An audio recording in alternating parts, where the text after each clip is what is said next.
Saturday morning, social worker Winnie visits families across the area. Covering many miles, Winnie helps families with disabilities and additional needs access the services that Wanjawulo offers.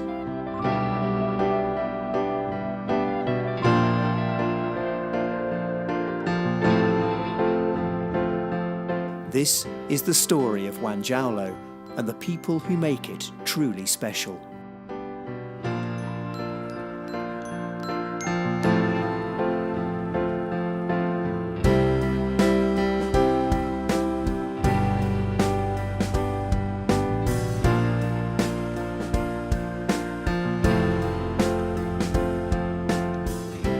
My name is Wanjawulo. I'm a social worker by profession, and now I'm volunteering with Wanjawulo. We always meet here on weekends, especially Saturdays, and we always have interactions with our parents and their children. The Wanjawulo Centre is currently run by a team of professionals who volunteer for free and travel for many hours to work with children and adults with disabilities and additional needs of all kinds.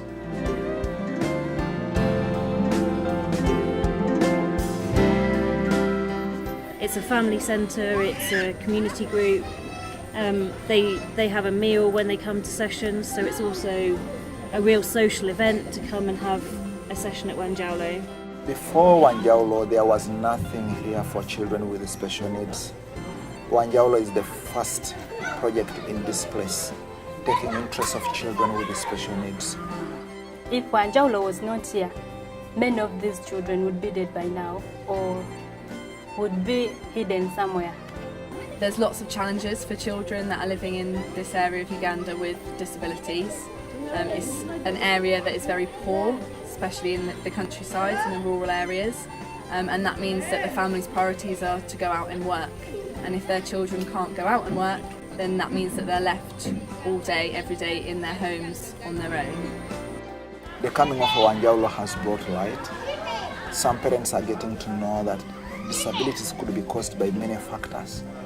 Some of them are still holding that belief that it's witchcraft, but we have a task to raise awareness and make them understand the causes of disability as Wanjawulo.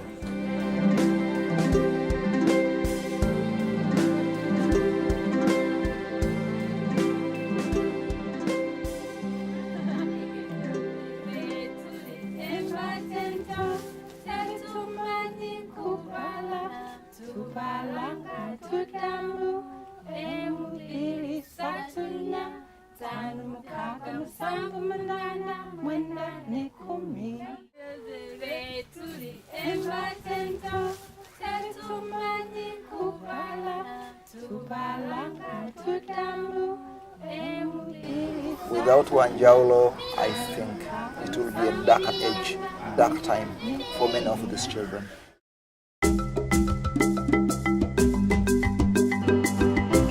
Dennis is one of 9 children. He was born with profound cerebral palsy and epilepsy and is developmentally delayed. Unlike most of the other 10-year-olds in the village, Dennis is unable to leave his small family home on his own. The children in this village have got a number of disabilities. We've picked up from being out here that there's an awful lot of older women giving birth in this area. Women well into their 50s having new babies, and then in the UK we would have medical support, medical intervention. There's nothing here for any kind of birthing difficulties. As well as being a full-time mother, Mama Dennis grows subsistence crops on her small plot of land. Dennis is so reliant on his mum for his daily needs that she has to take him everywhere.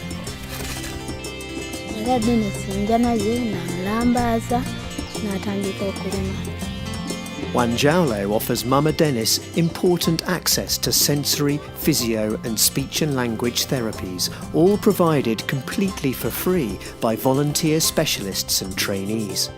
But it will take Mama Dennis at least 3 hours just to carry Dennis to the centre.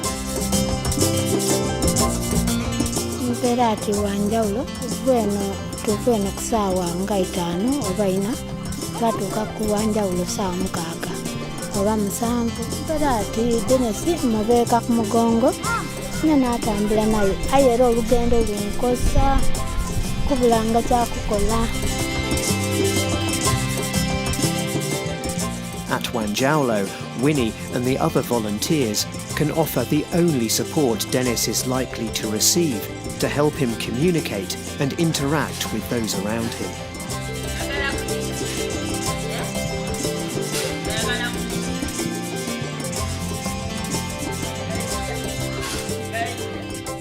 So I'm just trying to look out if he has a sound or he can say more, because it's quite a child who seems to understand that and seems to want to play, although he uses I've seen most communication with his eyes.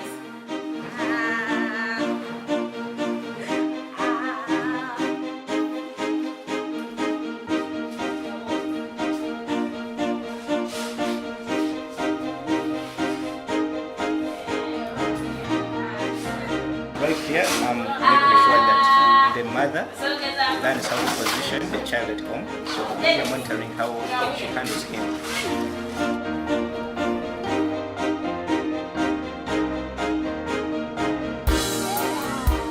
As well as offering therapies and developing simple life skills, Wanjawulo also delivers education sessions to help families understand the needs of their special children. The aim is to show the village how much fun and interaction these children can have and how much they need to flourish. Everything that we're doing out here in Uganda is about teaching the people here to sustain the children in good positions and good levels of stimulation so that they can maintain the children's lifestyle and well-being when we're not here. As children's sight develops, they might look for things, they might look towards the sun and the light.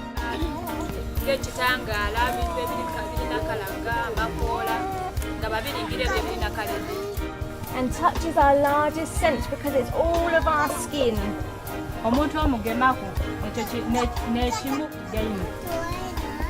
Tickling can be painful for some.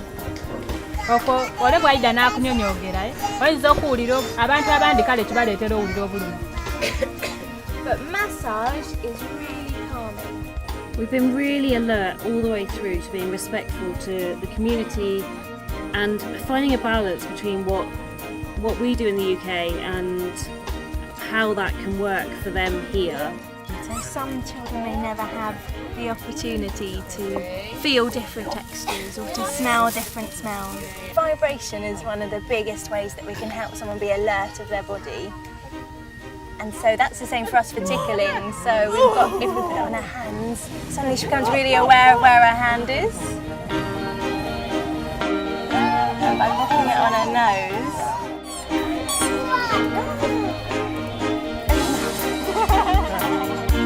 And what's been really nice is that this year on returning, we've found some families coming more and more to the centre because they're beginning to really see the benefits of their children being stimulated, of the fun that their children can have.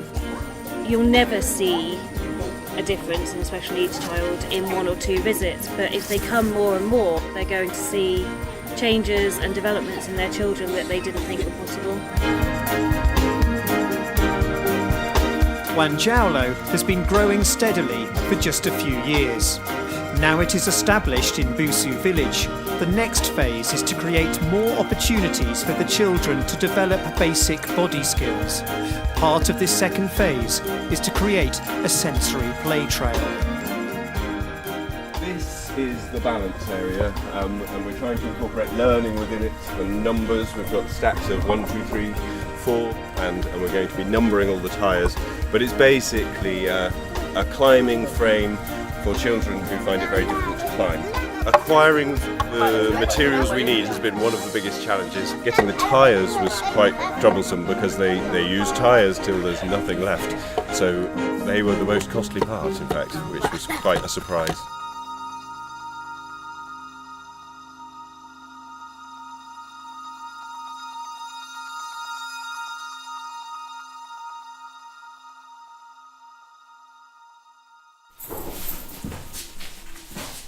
So we are making a couple of bucket seats for 2 of our children that we see at Wanjawulo.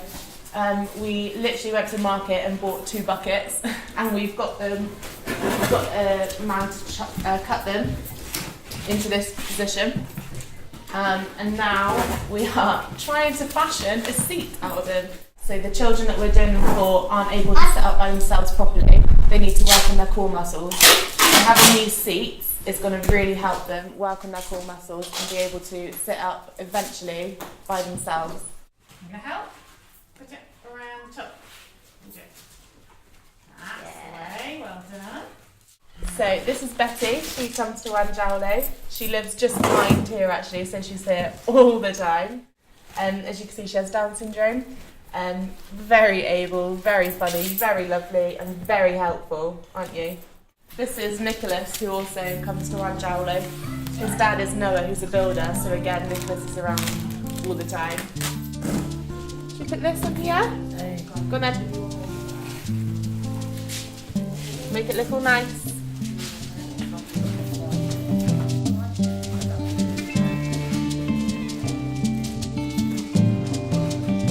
These bucket seats are made from easy-to-find local materials. They will transform the lives of some special village children who would otherwise spend their early lives unable to sit up and interact with those around them.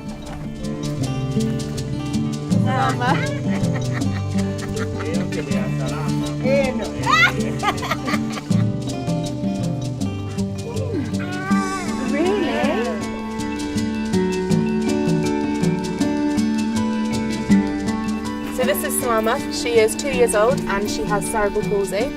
Her mum has gone. It's her dad and her gran that look after her. Her gran is her main carer, and this is the house that we're at the moment. The Wanjawulo team have thought carefully about Salama's significant visual impairment. Oh wow! And covered her bucket seat in the softest sensory material they could find.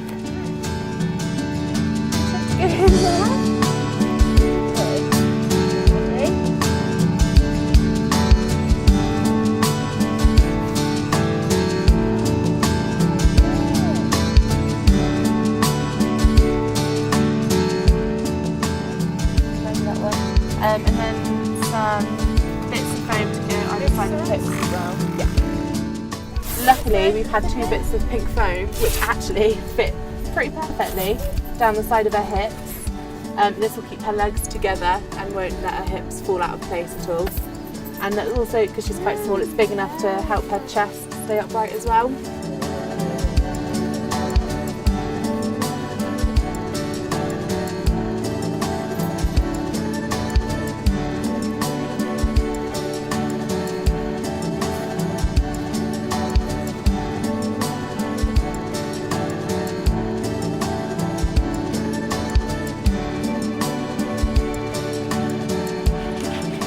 The Wanjawulo volunteers use the skills within the village so that everyone in Busu has an opportunity to be involved in the project.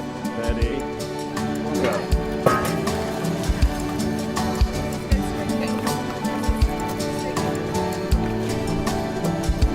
Okay, stop. Okay, have you got it on the rope? Yes, yes.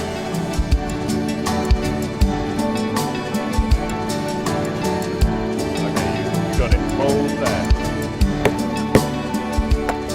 The bricks just fill a little space and provide extra weight so the cement will bind it all together into one big lump when we get there. Go, go, go, this side. Hey! 1 up. 1 to go.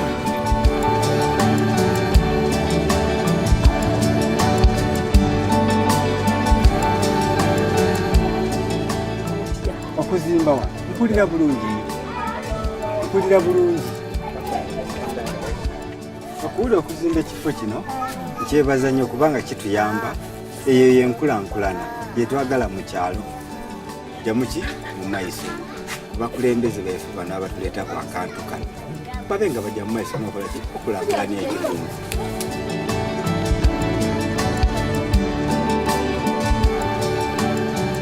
Currently, volunteering only takes place during the summer. But every change, however small, makes a huge and very visible difference for lives in Busu village. So when we come out each summer, we bring a team of volunteers from the UK, people who work in our schools, people who work in our communities. And the skills in the volunteers that we bring out with us every year are all really varied. So we've brought people who can build things, and people who are artists, and people who are farmers at home in England, because they all have a different skill that they can bring to Wanjawulo.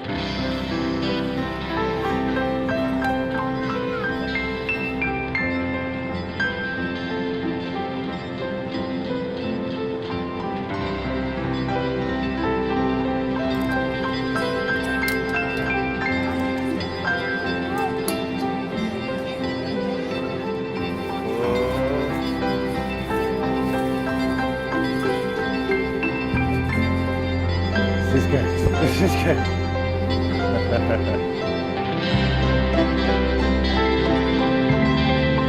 And it takes up a lot of their time and a lot of their money to be able to get here. None of the project money pays for our visit at all. We self-fund ourselves because we're passionate and we believe that we can do some good here, we can succeed with that. We did it!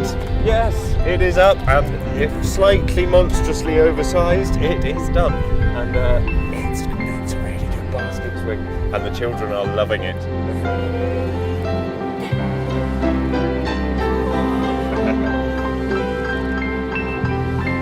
Abantu abo bafuna bonesa.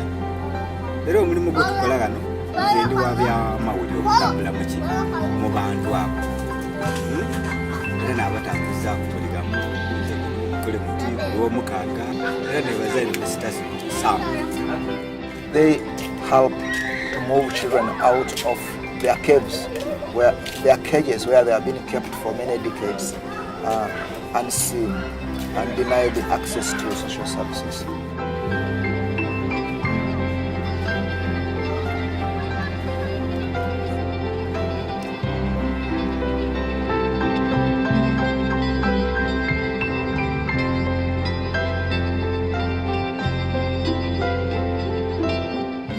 Children themselves are proud of the project because it has tried to raise awareness.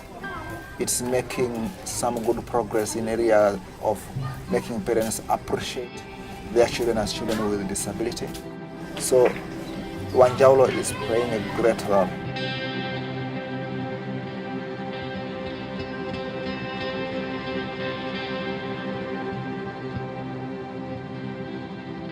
We're on our way to Dennis's this morning. We've got two agendas this morning because we're quite concerned about the position his body is in when his mum's lying him flat on the floor.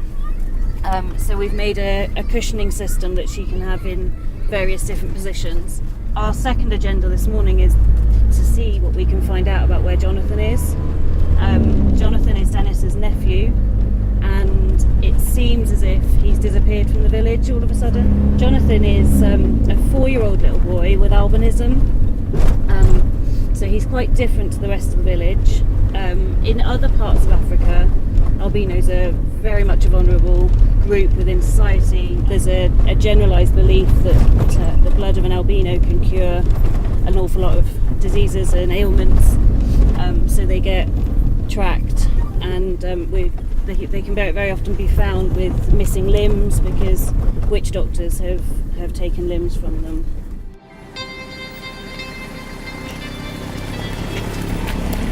We're told that the albinos are safe here, but we continue to wonder whether that's really true with Jonathan disappearing like this. Because the team only currently get to visit once a year, it is hard to separate established fact from hearsay. But when supporting the most vulnerable in society, the Wanjawulo team needs to be thorough. So we heard yesterday that Jonathan and Harriet, his mother, have gone from the village. Could you ask Mummy where they've gone? Alright. Mama, katubadde babuuza nti mama wa Jonathan kale pirati wabanga mwetazo okujayo mbataako omwana yabatwala. She says that they went to Mbale. Yeah. That in case you need to get there, Yeah. that she will give us somebody maybe who would lead us to the place. Okay. To where they live. When they've gone to Mbale, have they gone to work or to live there? Baba we, neri baba wa Yona. Oh, that's where that's where Jonathan's father is. Oh, okay. Yeah. And does Jonathan have friends in the village? Is he accepted by the village? Neri yali galiwo bayine batu basatu. He has friends. That he has friends. They play together. That even where he lives. Yeah. That he has almost 8 friends. That Fantastic. They play along. Fantastic. So hopefully he'll go to school in Busu and grow up with this community. I do feel relieved. I'm pleased.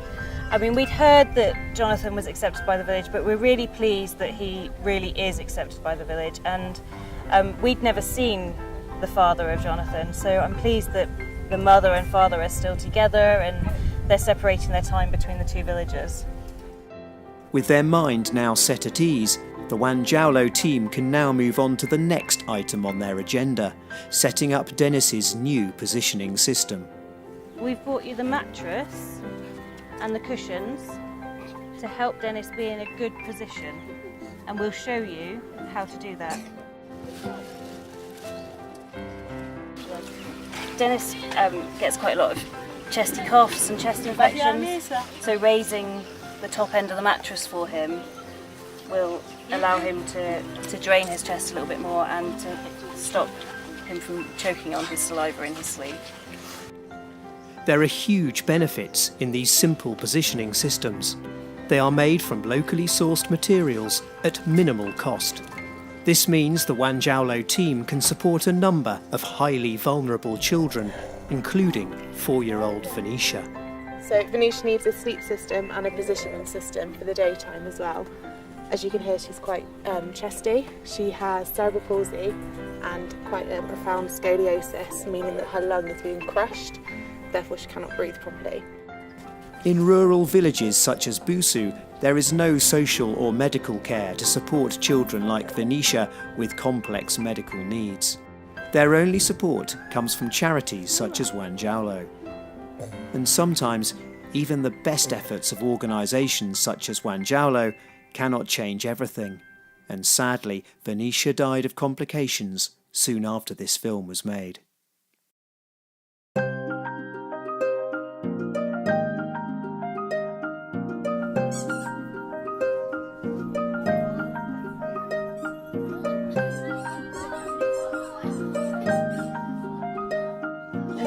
Is a young teenage girl within Busu village, and she's been with us right from day one. Asiya has a deformity within her leg and her ankle, which means she walks on the very side of her foot, and that has dislocated her hip, so it's difficult to walk a long distance.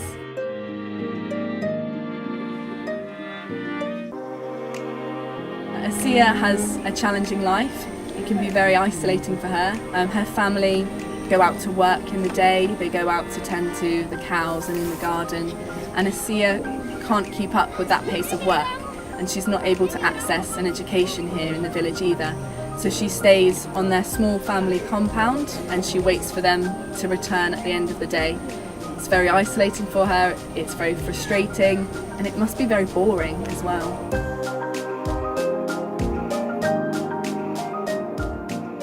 Ekintu kyonna engeri gy'atambula ku itaka kintu ekyo kizimba yawulira mu bulumi engeri gy'atambula ng'atya yawulira muno obulumi ekintu kino era kikuta kiseera kyazimba kyayabika ekintu ekivaamu.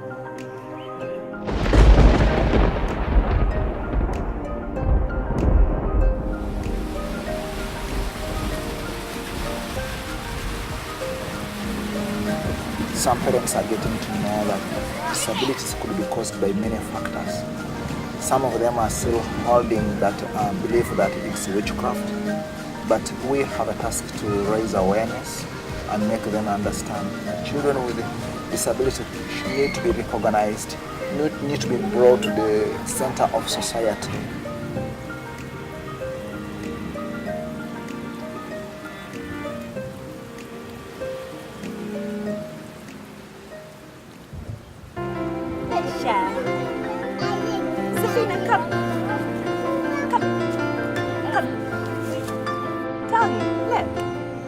waliwo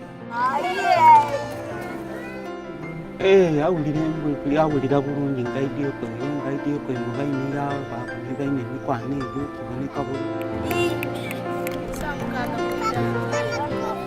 We've seen some real changes in her, haven't we? I mean, we've known her now for 3 years, and she's come to the centre on Saturdays to see Winnie and Sam. She's been a regular attender, and we're actually seeing some improvements in her mobility because of that.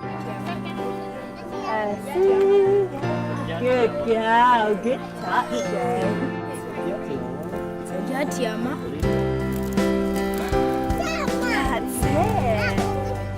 Swing.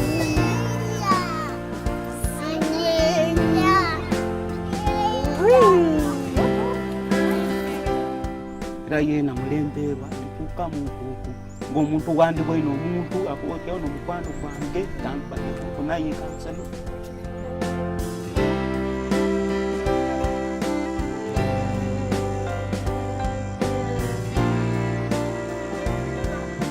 Era ano namutambuzaako namutwala ejjanga eyo bankoba.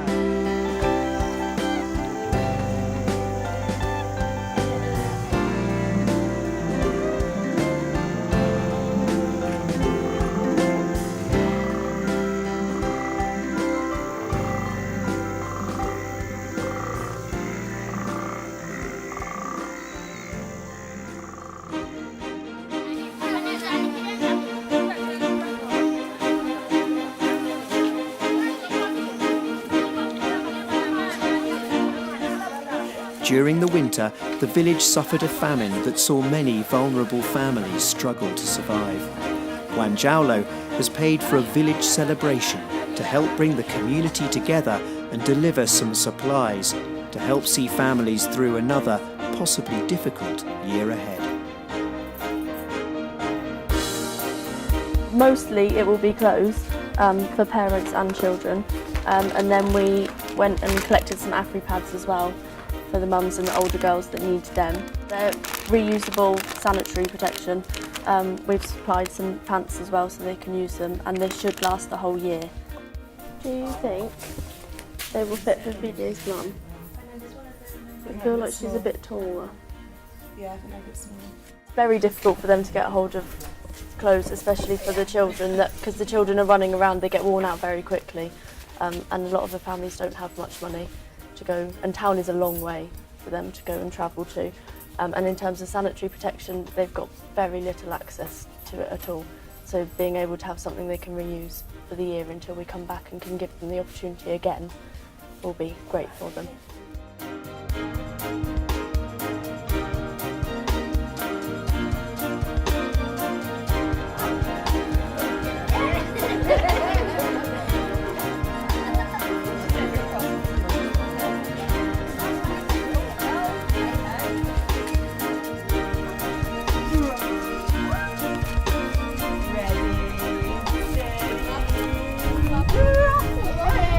Jonathan, one of very few vulnerable children in the area with an albino skin condition, has arrived at the celebration too. He is safe and well. This is Jonathan. We've found him. He's been away for a couple of days to see his dad, but he's back in the village now, and he's very interested in your equipment. Oh, it's such a relief to have him back with us. He's a very special little boy and lots of fun, and to think that he might have been unsafe was a real worry. With a village of hundreds of families in need of support, Wanjawulo relies on volunteers and generous donations to continue with its life-changing work. And for now, the centre is only able to remain fully staffed for parts of the year. It is now time for this year's team of volunteers to give out their packages of supplies and say goodbye.